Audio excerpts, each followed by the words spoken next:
G'day, and welcome back to Everlasting Summer. We were looking around for something, I can't remember what. But I was ready to turn around and go back to the camp, but then I heard someone whisper. Don't trust him. Random pioneer, I guess? Or is it the same one because of the colour red? Someone was hiding behind the monument. The pioneer was sitting there with his back to me. And once again, the voice seemed strangely familiar. Who are you? I took a few steps towards him. But then... Stop! Don't come any closer. For some reason, I froze in my tracks. Why, is he dangerous? From somewhere deep inside, an insurance came to me and I understood that I shouldn't argue with him. Because... I just know these things. Alright, I'll stay here. Have you seen him? Talked to him? He asked nervously. Who are you even talking about? He was dressed in a pioneer uniform. You know who. What, the other guy that looks and sounds like me? Is there multiple versions of me running around this camp? And I definitely did know. He was talking about the weird pioneer I saw earlier. Yes, we'll go with that. I answered it after a few moments of silence. What did he tell you? Well, nothing in particular. The pioneer asked in a pleading tone.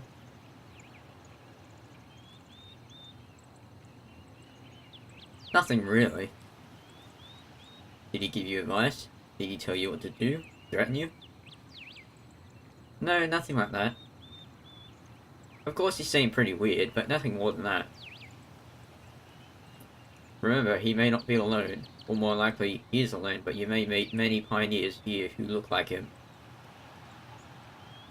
So... there's more than one of him? Are you one of him?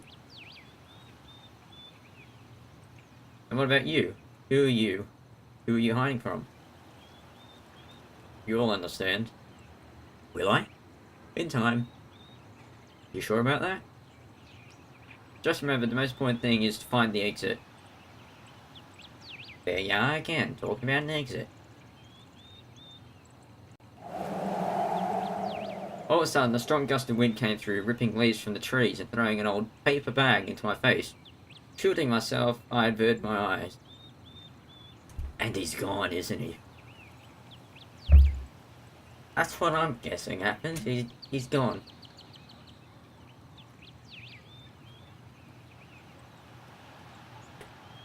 It's like I've been talking to myself the whole time. Or could that be exactly what it is? When I looked back at the monument, the pioneer was already gone. Well, bye then. They're not the most polite pioneers, are they? At that moment, I was overwhelmed by fear. Real, almost tangible fear. But fear, nonetheless. I remember being scared during my first hours at the camp. But back then, everything around me seemed kind and friendly. Now Sovianok revealed its fangs, getting ready to eat me. Sure. You reckon? I don't know if they're going to eat you exactly. That'd be a bit weird. And ahead, the unknown. My body was covered in goosebumps, my throat was dry and my hands were shaking. I tried to ignore it all and head back to camp. It was already dinner time, but I had no desire to go to the canteen. Maybe you just need to go to bed and lie down for a bit. Like you usually do. Not saying, you know. But anyway. After meeting the second mysterious pioneer, just thinking about the locals made me, if not afraid, at least pretty patow. I don't even know who or what they all are. And even though nothing had happened yet, it does not mean I can trust them. I stopped in front of the clubhouse, but then realised that this is not the best spot to be at. I could run into someone, which was not something I wanted to do at the moment. But then... you ran into someone? Almost running, I hurried towards the forest and walked a few meters along the path, before finally stopping. On one side, the mysterious pioneer. Okay, is he there too? Well, 2 of them to be precise. On the other hand, all the other inhabitants of this camp, who seemed absolutely normal. Nothing strange about them at all. Absolutely nothing. Either way, my decision to stand back and let everything resolve itself was under some serious pressure. Well, you haven't had really much of an option to do otherwise, have you? At this point, it was clear to me I had to do something on my own. But what exactly? Everyone is probably having dinner, so I had a good chance to make it an opportunity of this place without being noticed. Well, we just went there. I decided to first take my clothes that I wore when I arrived here along with my cell phone. I won't be able to come up with a solid plan right off the bat, so for the time being I might as well hide in the forest. I leaped up the steps and entered the building. My clothes were right where I left them and my phone was where it was supposed to be, under my pillow. I quickly grabbed it and was ready to stuff it into my pocket, but then I noticed something on the screen. What is it? The message window was open. I silently looking through your phone. The text read, "You're wrong, Semyon. You're so wrong." Bit more context, please? Wrong about what? It felt like my soul had left my body. Eerie music.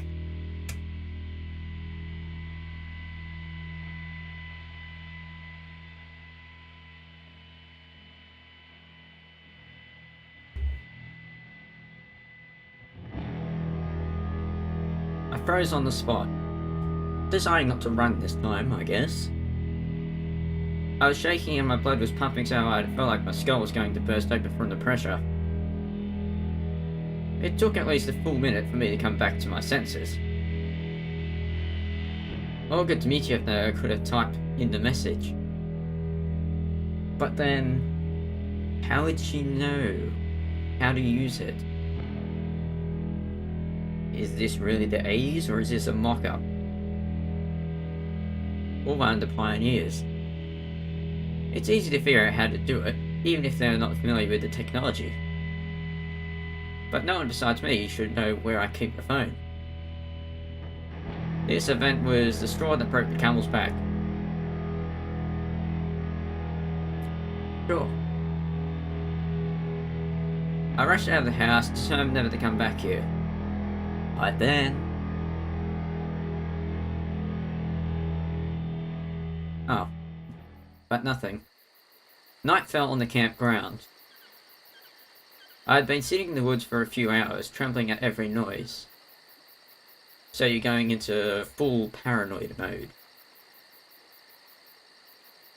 The spot that I chose was far away from the path, so it would be hard to find me.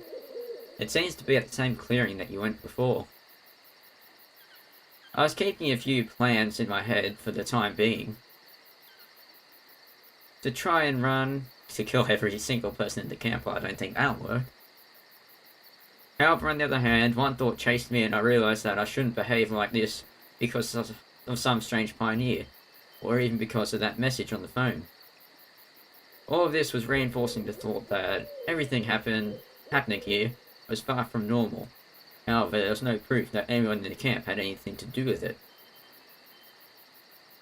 I could have stayed here until morning, lost my own thoughts, but I heard footsteps coming from somewhere nearby. Someone approaches. Quick, hide.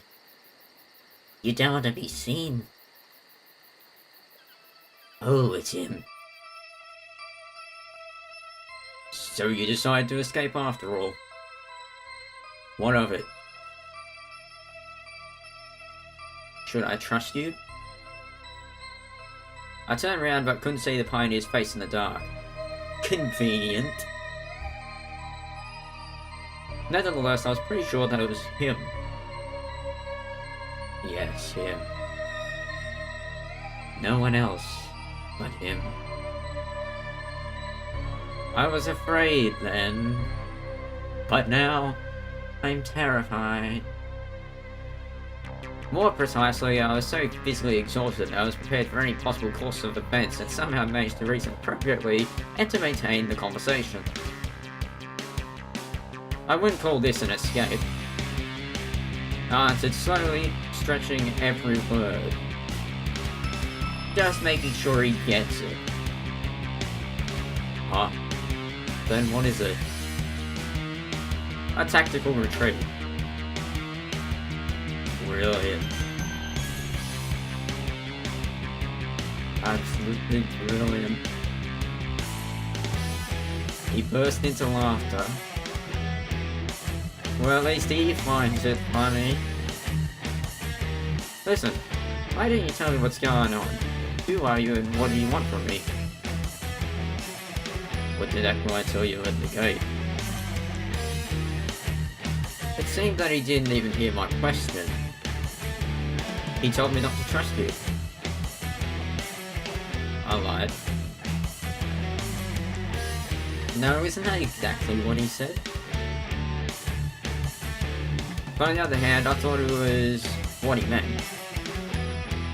Well, that's always the way for him. Running away, hiding. I could hear irritation in his voice. I'm not sure what kind of circus you are running here, but I'm not going to be a part of it. Oh, why not? You're the star, after all. Is that why Olga Dmitrievna always comes to me with tasks?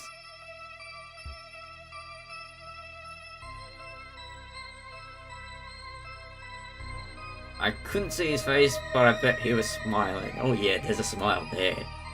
Big smile. Just beaming. Explain my part to me then. You know, I was like you in the beginning. When it all began. Then what?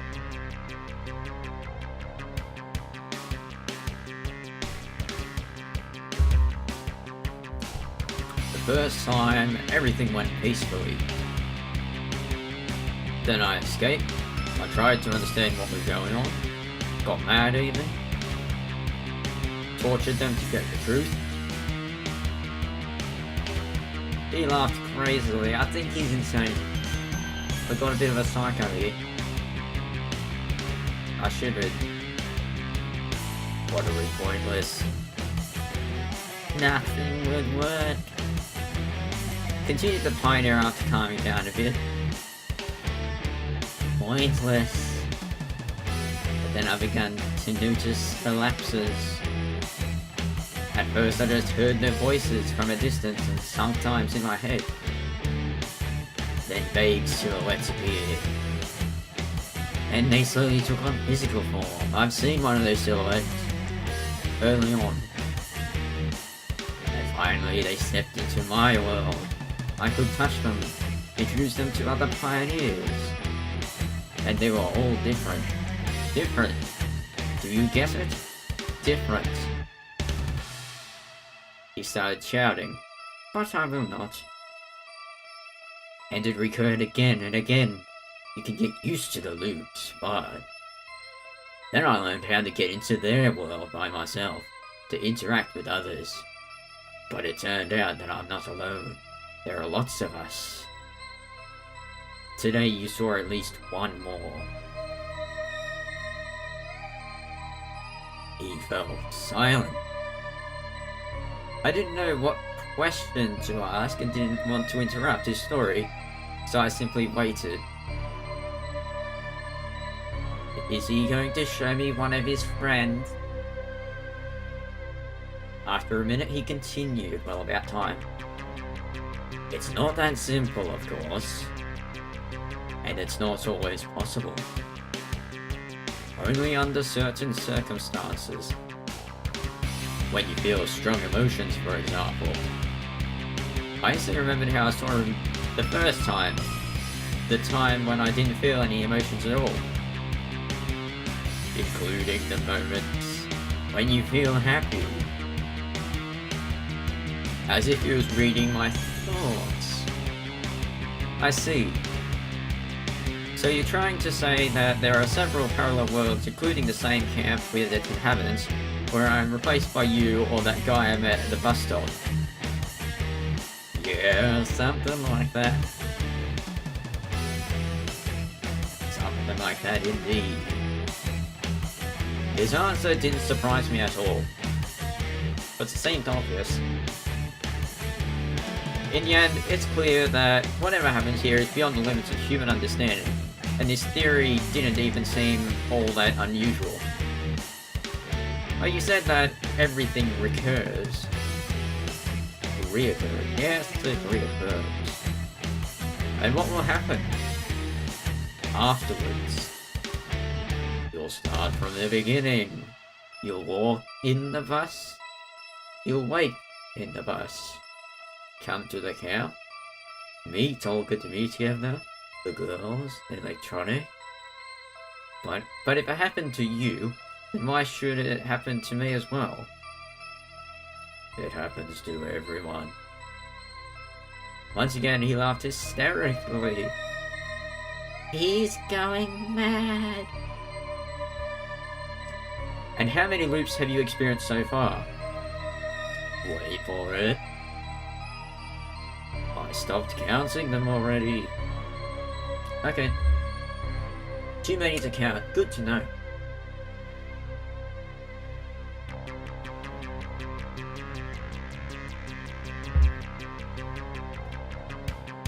At first I tried to remember them though. Maybe a few hundred. No wonder it was very clear to me that this guy was suffering from a progressing mental dysfunction. But you searched for a way out, didn't you? He didn't answer. That's what that guy at the bus stop was talking about.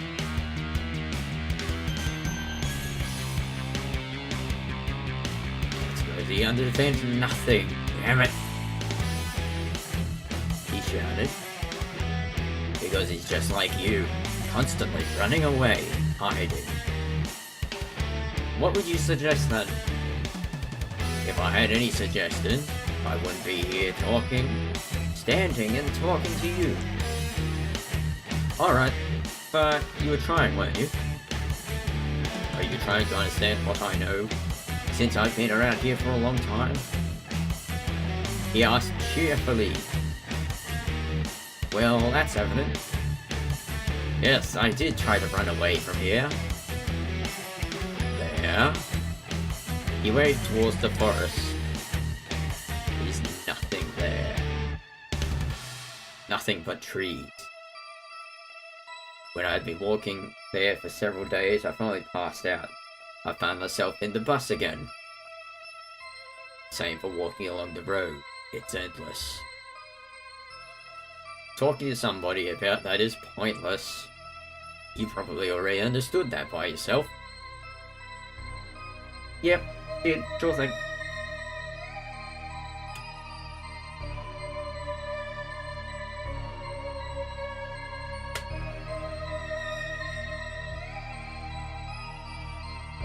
I interjected. Even if you try to explain your situation directly, at best, you'd just be considered an idiot. What if you try not to leave the bus? It's pointless. Sooner or later you'll be found. I even tried to spend the entire time in there. In the end, I fell asleep and everything started from the beginning. And what if you start it by yourself and leave? No keys. And I don't have any carjacking skills. A cursed cycle? Exactly. Long silence fell. Finally I asked, and what about the people around here? Don't they raise absolutely reasonable suspicions? Suspicions? Laughter again. Good to know he's finding this situation funny. The only thing that is suspicious about them is that no matter how much you tell them, they stare at you with their eyes out on store. The people. I feared them at first too. Then I used them for different experiments.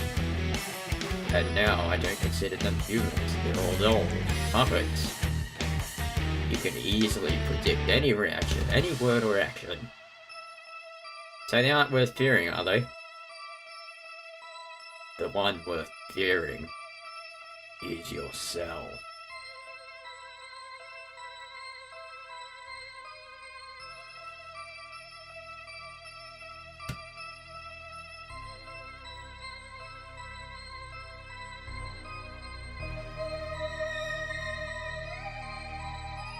And with that, I'll finish on that note. If you've been enjoying this, be sure to leave a like. If you enjoy what I do, why not subscribe?